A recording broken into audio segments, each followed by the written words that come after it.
In today's episode, I am talking about something that I get asked a lot. And it is something that, if I'm honest, I've not typically been actually that great at. How I switch off from my business. Because if you're anything like me, your brain doesn't just neatly clock off at the end of the working day. It's still thinking about ideas, to-do lists, clients, content, all of it. So if you have ever struggled to properly switch off, if you've ever found yourself replying to emails when you promised yourself you wouldn't, or opening your laptop just for 5 minutes and suddenly losing an hour, then this episode is for you. I am not coming at this as someone who has got it nailed. I'm coming at this as someone who gets it, whose brain is busy, who finds it hard, but who has put things and boundaries in place that genuinely help.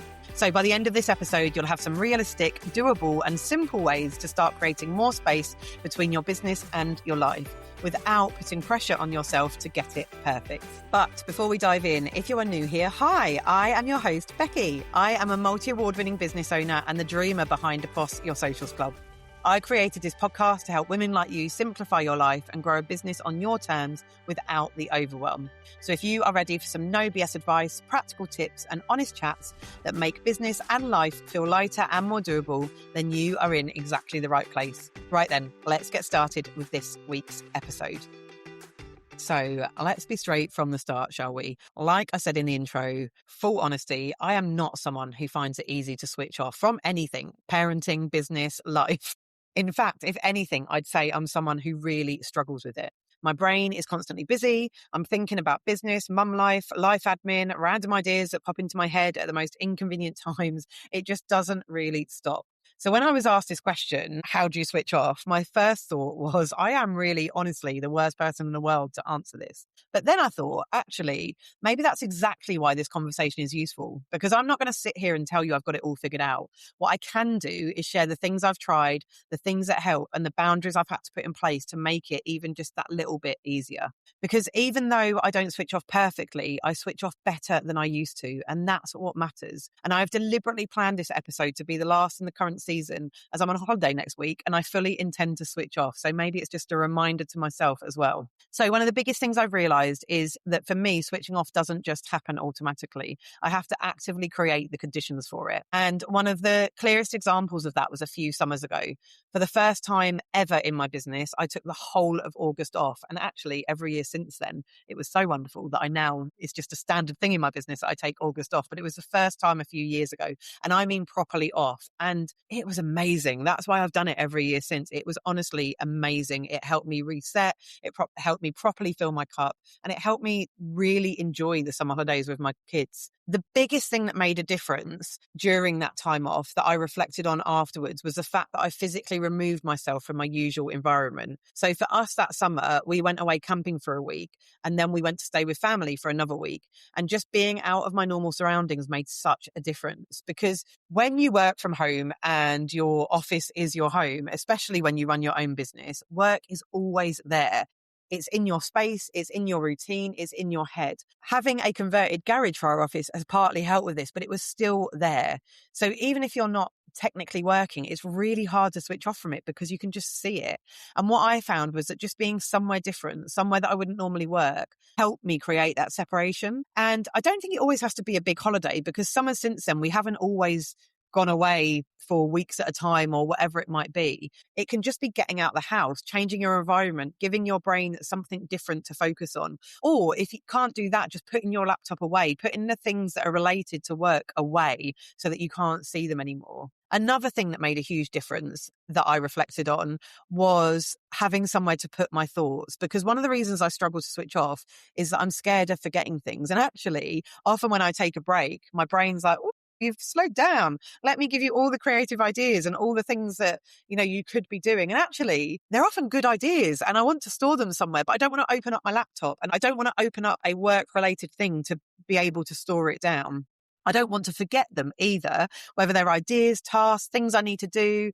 They just keep looping around in my head, and it then makes it really difficult to switch off. So instead of trying to ignore them, I've created systems that let me capture them quickly and then move on. For me, that looks like using voice notes. If I get an idea, I'll voice note it to myself, usually in WhatsApp, because and I'll go on to this later, I remove all the work-related apps, and I don't want to open a work-related app. I don't know if you're like me, but the second that I see something that's slightly related to work, my brain kicks into that.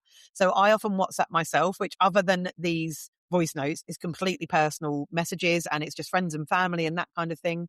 And that just gets it out of my head as quickly as it's come into my head. It might be quick, it might be messy, but it works. I don't have to worry about that voice note again until I'm actually coming back to work and I can listen back to it.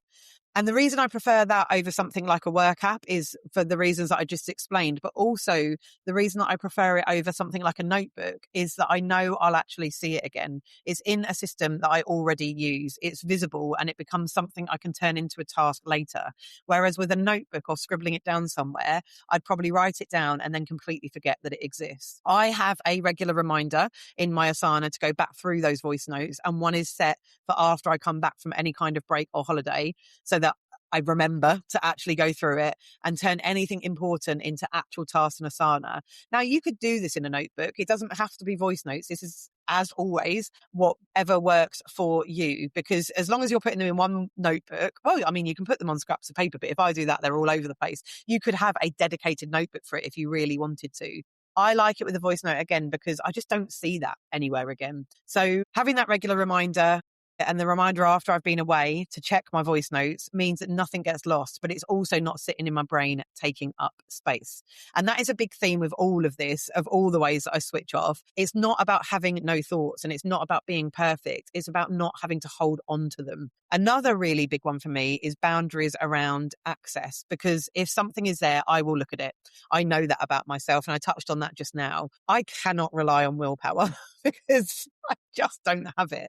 So I need to completely remove the temptation. For example, if I'm properly taking time off, I don't take my laptop with me ever, not even as a just in case, because if it's there, I'll open it. Now, I'm able to do that in my business. You might have the kind of business where there may be some kind of ways that clients can contact you in a crisis or things like that. So, you can take your laptop with you, but you can even buy things now where it locks it away in something and you can't touch it if you really need that, but make it as inaccessible as you can possibly make it. For me, that looks like not taking it at all. I don't need it as a just in case. I am off and I am there to be off. Because like I said, if it's there, I will open it.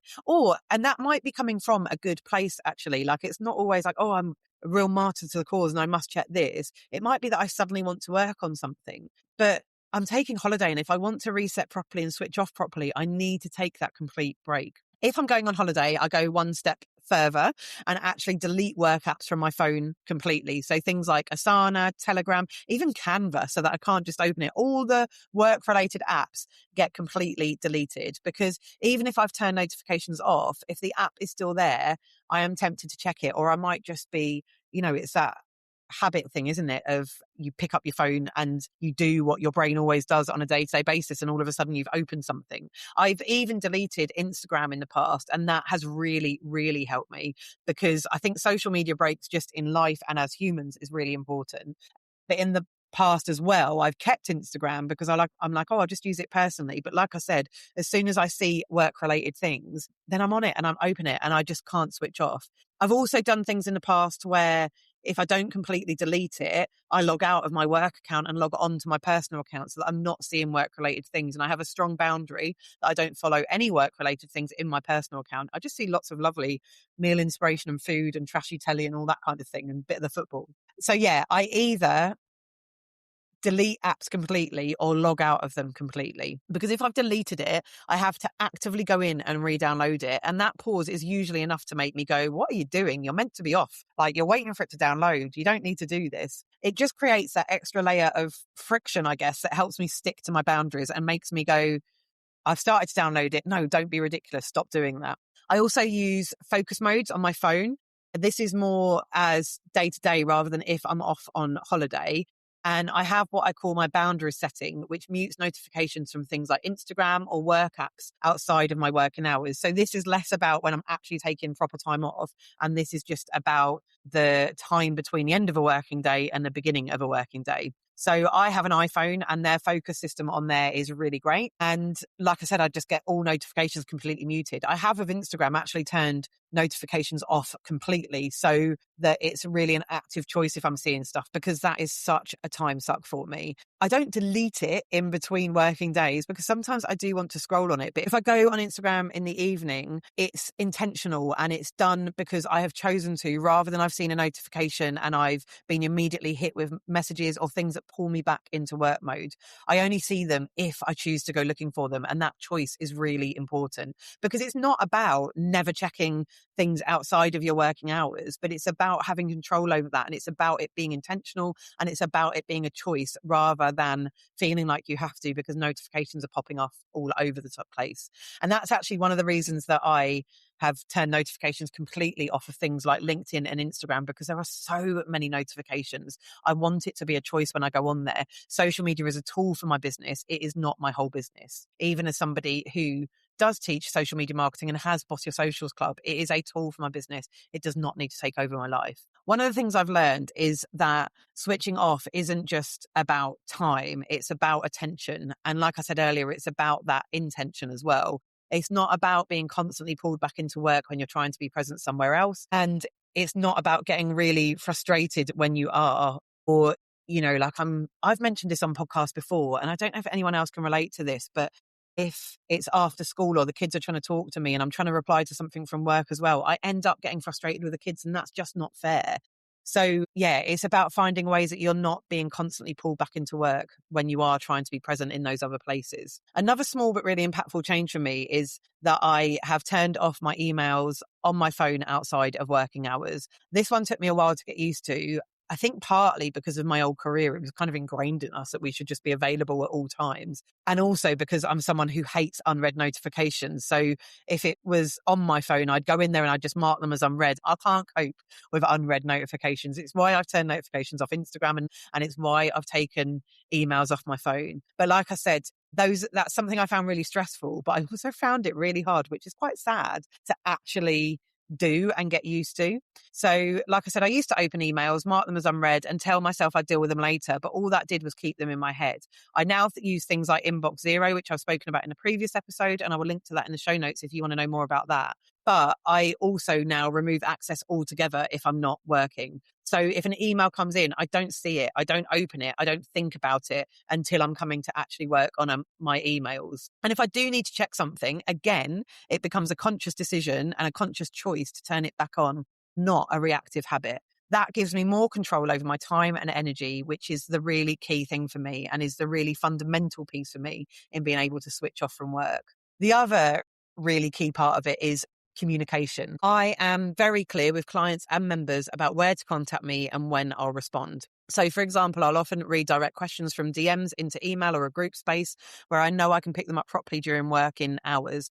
That was, again, another thing for me to get used to, because sometimes the answer was really quick. So I'd been sent in an Instagram DM, and one of my boundaries for Bossy Socials Club is that I don't answer stuff in my DMs. It's through the community or through emails. Sometimes I felt like I was being, I don't know, a bad person or whatever, or not very nice or not very kind by saying, can you send this to me in an email or into the community so that I can answer it there, which is honestly ridiculous. But I'd feel rude because it'd be like, that's a really quick answer and I could answer it here if I wanted to. But actually, it's about me holding my boundaries strong. And members who have an issue with that is a red flag for me. That's the way I work. That's the way I switch off. I don't want to be asked questions in my DM. So if I get asked a question there, I'm never like, oh my God, you absolutely must not ask me a question here. I just reply and say, can you please pop that into an email or community and I'll check it when I'm working again. And then that's that question done. It stops things being scattered across different platforms as well. And it means I'm not constantly dipping in and out of work conversation. And honestly, a lot of this comes down to boundaries, not perfect boundaries. I am still working on them, but stronger than the ones that I used to have. Because the reality is, if you don't create those boundaries, your business will fill every available space, especially when you care about what you do. And I think that's a bit people don't always talk about. Struggling to switch off isn't a flaw. A lot of the time, it's because you're invested. It's because you really care. It's because you've got ideas and you want things to work and you love your business. But that doesn't mean you don't deserve rest. So instead of expecting yourself to just magically switch off, it's about putting things in place that support you. For me, that looks like changing my environment. capturing my thoughts so they don't stay in my head, removing access to work when I'm off, and setting clear boundaries around when and how I'm available. I also have a task that I set up in Asana if I'm going to go on annual leave, and it gives me a list of these as subtasks of things that I need to do, to post a message into the community to say, this is when I'm off and this is when I'll be back. And to put other things into my calendar, to move things around my calendar so that I haven't missed anything, all that kind of stuff. So I've got the process where I don't need to remember what the process is because I just set up the task and all the subtasks are set up as a rule to come through automatically. I am not perfect at it. There are still times where I slip back into old habits, especially when life feels busy or overwhelming, or I do just slip into that comparison of feeling rude or like not a good woman, because we are human and we have been conditioned our whole lives to do the opposite of this. But the difference now is that I have tools to come back to, and I can feel the difference when I'm using them versus when I'm not. So if you take anything from this episode, let it be this. You don't need to be someone who switches off perfectly. You just need to find ways to make it a little bit easier for you. I hope that some of the things that I've shared in here will help you and you can tweak them to suit your own life. Or I would love to hear if you have anything that you do and I can add it to things that might help me. If you have found this episode useful or you have just enjoyed listening to it, I would really appreciate, as always, if you could take a couple of minutes to leave a review on your preferred podcast platform. It really genuinely does help more people find the podcast. And if this is something you struggle with as well, I'd love to hear from you too. Come and send me a message or share the episode on your stories and tag me. I would appreciate that so much and I would love to connect with you. In the meantime, I will see you in the next episode. Thank you so very much for tuning in. I am honestly so grateful you choose to spend your time here. Before you go though, if you love this podcast and you're a woman running a small business who wants to make social media easier and business life less lonely, I have got something for you. The Boss Your Socials Club is here to bring you inspiration, accountability, confidence and community. It's a place where we ban the word should because we believe in bespoke advice that will work for you, your stage of life and your business. You get a monthly content plan, ready-to-use templates, accountability and action sessions, a private members podcast, expert support, a brilliant community of women who get it, and so much more. It's like having a mini social media expert and a bunch of cheerleaders in your pocket so you can show up with confidence without the overwhelm. Membership starts at just £14 a month and there is different tiers depending on the level of support you want. Thanks again for listening and I will see you next time.